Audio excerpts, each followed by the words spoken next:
السلام عليكم، إزيكم عاملين إيه؟ يا رب دايمًا تكونوا بخير. النهارده بقى يئست وطلّعته خلاص كده ما عادش ينفع إنه يتركن أكتر.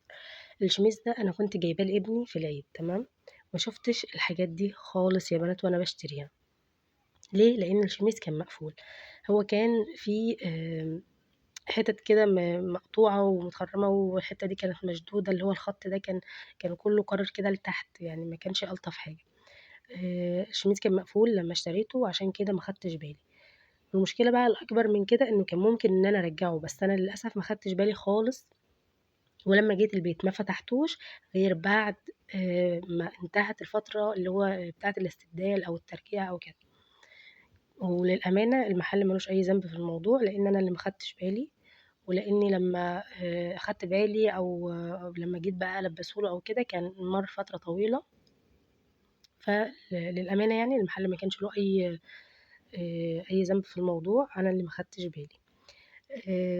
طيب حاولت إن أنا أداري حاجة زي كده بفتلة بيضا رفيّعة ومش عارفة إيه، قُلت إن أنا يعني هاضبطها وكده، هو ما حدش علّق لي عليه، بس أنا يعني كنت دايمًا نظري رايح للمكان دوّة، حاسة إن في حاجة غلط، حاسة إني لأ، المكان ده مش مضبوط. فاتركن طبعًا فترة محترمة، ده بتاع العيد الكبير، فاتركن فترة حلوة كبيرة يعني، ما كنتش حابة خالص إن أنا ألبسه له، اتقفلت جامد منه، لحد ما إيه، شُفت كذا حاجة كده على قماش وبتاع وعلى ملابس يعني، فقررت إن أنا طب ما أجرّب، أجرّب أطرّز عليه حاجة وكده. لقيت الصورة دي كانت أنسب صورة علشان يعني إيه، تداري الحاجات اللي أنا محتاجة أداريها، اللي هو الخط اللي عند الباندا ده كان جزء برضه في القطع، فيعني قررت إن أنا آخد الصورة دي عشان كانت مدارية أغلبه. عايزة أقول لكم أول حاجة عملتها إن أنا حطيت فازلين في الضهر وكويته فلزق عشان يسهّل عليَّ الموضوع شوية، من غير الفازلين الموضوع كان هيبقى صعب جدًا، جدًا، جدًا ومُرهق، لإني القماشة بتاعته كانت بتمُط جامد، وكانت يعني فيها مَطّة شديدة، فالموضوع كان